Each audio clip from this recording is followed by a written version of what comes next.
You ask Tiger to solve. This deals with linear equations with one unknown.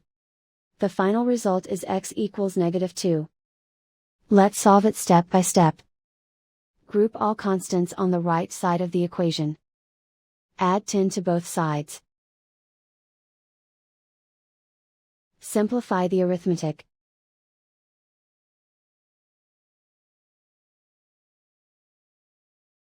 Isolate the x. Divide both sides by 4. Simplify the fraction. Find the greatest common factor of the numerator and denominator. Factor out and cancel the greatest common factor. And so the final result is x equals -2.